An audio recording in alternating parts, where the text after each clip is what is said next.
Welcome to episode 2 of Boom Talk with your host Jeff Hawley and Josh Wright. How you doing, Jeff? I'm doing great. This is episode 2. Last time we talked a little bit about your history and how you started in business. This time we really want to talk about like telecommunications. Why was it telecommunications that really caught your attention and got you involved in that business? Man, that was really by mistake. Yeah. I just knew I could sell. Mm-hmm.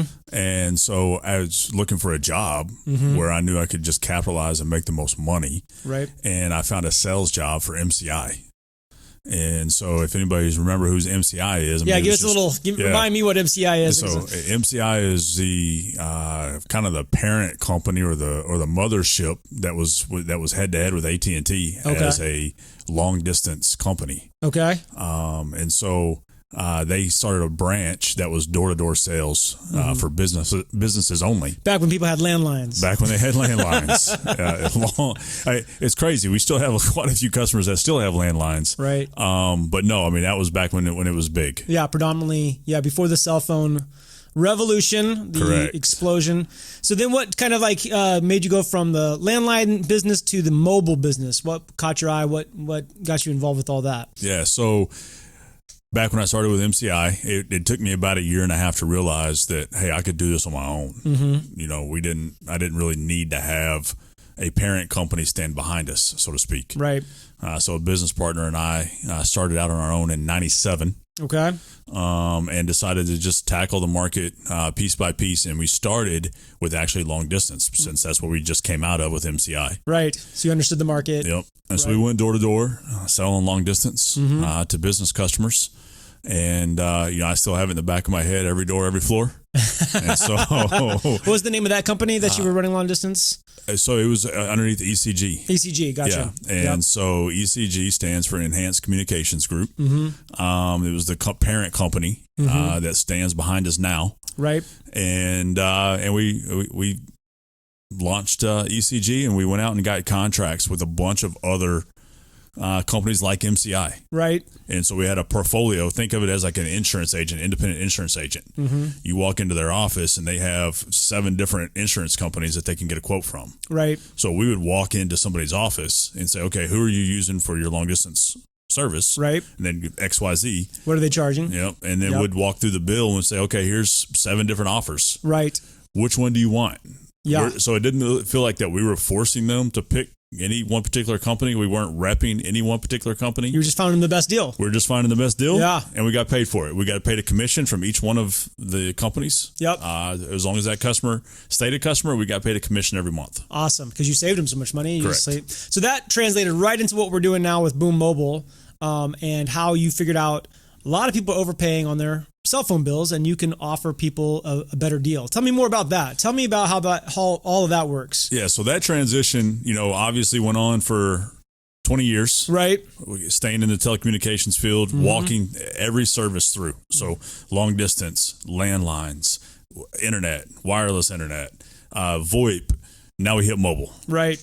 And so we walk into mobile. What year was that that mobile really kind of kicked off? Yeah, so mobile, from what we do as an MVNO, which stands for Mobile Virtual Network Operator, where the AT&T, the Verizons, and the T-Mobiles are known as Mobile Network Operators, so MNO. So you just have the V in there, and the only reason the V is in there because we don't actually own the network. Right. We just utilize their networks. Yeah, exactly. And so that kicked off for us about 4 years ago, and that was the only time that it became I would say feasible, right, for us to give a competitive product to the marketplace in that game, right, in that field.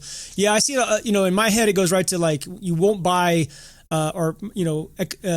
people who want to save a lot of money don't buy the brand name; they buy the Equate version, and they're saving tons of money for the same product for the most part. Correct. And so, like, I was doing some study here a little while ago, and I found some Fox News and all of these other places that said, in the lifetime of someone like me who never had a landline, I'm going to spend around $75,000 on my cell phone in a lifetime, and that's a lot of money. Absolutely. So, how much do you think a service like Boom Mobile saves a customer? Maybe not in a lifetime, but at least month to month. Maybe that's easier to understand. Yeah, so there's so many things that goes into that. There's a lot of variables. And so they say the average cell phone bill right now runs anywhere from $88 to $114 per month. Right. And so it all depends on what it is on how you're using your phone. Right. And I will say this for anybody, any MVNO, any carrier, whoever it is, the largest expense is the data usage. Right. Hardly anybody cares about whether minutes are used or texting or any of that message or any of that mess on that side of it. It's all based upon data. Right. So what's interesting to me though is the bigger carriers have all forced us into unlimited plans. Right. And premium. And so when they do that, they're just sticking them up there at $75 and $80 and $90, and people are amazed at what they're seriously. I mean, everybody I talk to, I'm like, hey, what do you pay for your cell phone bill? And they rattle off a number. Right. $115, $200. I mean, it's very seldom $25. Right. $40. Right. Which is where you're at. Right. I mean, it is constantly high 80s, high 70s. It's the top of my bills each month for sure. There's like rent or, mortgage and, internet and telephone's number 2.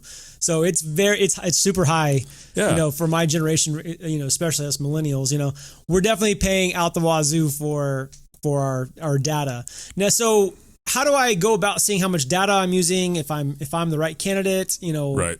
How do I get this all figured out? Yeah. So what's interesting is that most people don't know what they have, right, or what they're using, or even what they're using. Mm-hmm. So my first question always, because everybody tells you, if you talk to anybody and you go out and ask anybody, they're going to go, "Hey, I pay $112 or $100 and it's unlimited data." Mm-hmm. I'm like, "All right, cool. What are you using of that? So how much of that data are you using?" Right. I don't know. Yep. And it's just right there on the bill. I mean, it gets printed for you. I mean, it's so a lot of people aren't looking at their bill though. They're writing it just automatic so a lot of it's on either auto pay, right, or they're just like they just know that it's going to cost somewhere. And what's funny is none of their bills are even the same. Right.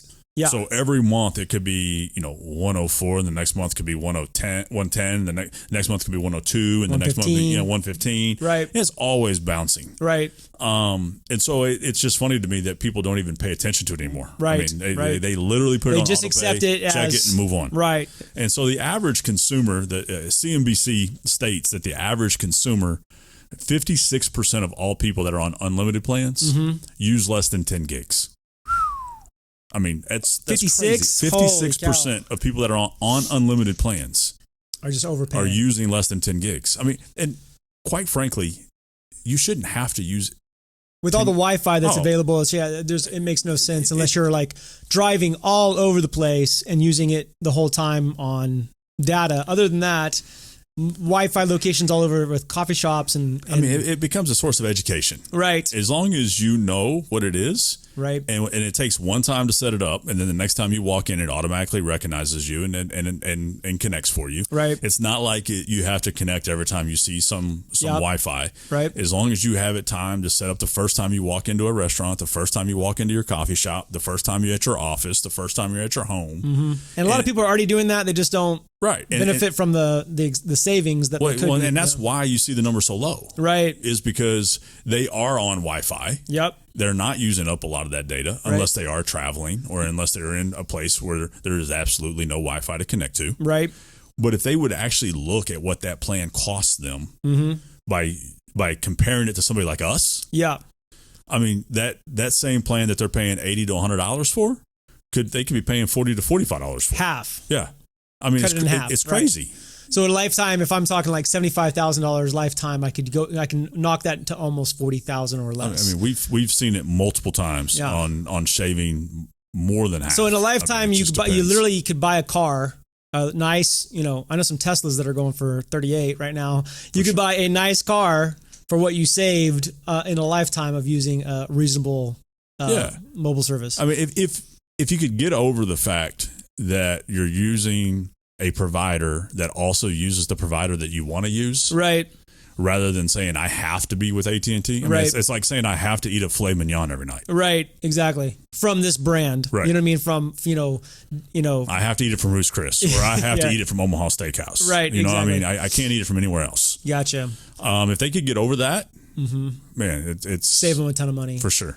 That's super fascinating. Now, what I find this in a business standpoint and from, educating myself, I find it fascinating that like in this market, once again, you're in a small market, it seems like such a big thing to tackle. And in a sense, I think a lot of people are trying to reinvent the wheel with businesses, but here you found telecommunications, you found the mobile industry. I would have never thought you could take on AT&T. I was like, that game's over. That's like taking on, Macintosh and all those other guys. I just, how did you get that mentality that you could take on this kind of challenge? Yeah. So for me, I've always looked at everything from the analogy of a river. Mm-hmm. If the river's already flowing and it already has good water to it, you don't need to build another river next to it. Right. Use that river. Right. Use the power that's already going. You've already got people headed that direction. Right. You've already got people using that, whatever that service is. Right. So just be on the outskirts of it and just flow with the river. Just get in the flow. And just because there's so much water in that river. Right. All you have to do is find your niche. In that space of how wide that river is. That's brilliant. And you're good. Yeah. And stop. I'm not saying don't create another channel. Yeah. I'm not saying that you can't dig out a little cove. Right.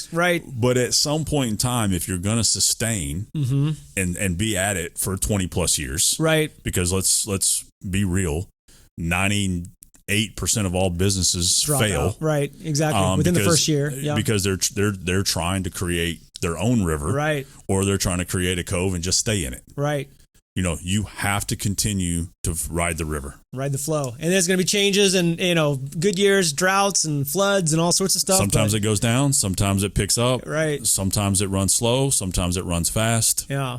I think that's a brilliant thing, though. And I think that's something, if you're in the business world out there and you're trying to figure out what your place is in the world, don't try to, do it completely on your own, making your own river. Get connected to what's already out there. Don't get overwhelmed. Right. Pay attention to what others are doing. Yeah. BHS used to put out a commercial a long time ago. And that commercial it was talking about like the VHS tapes at the time. And they basically just said, hey, we didn't make the tape. We just made it better. Right. So all you're trying to do is find a service that everybody's buying. Right.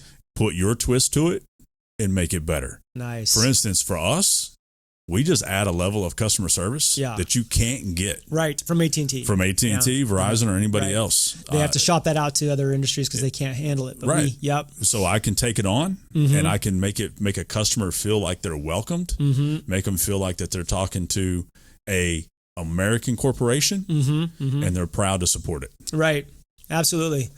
Well, that's brilliant. I'm blown away.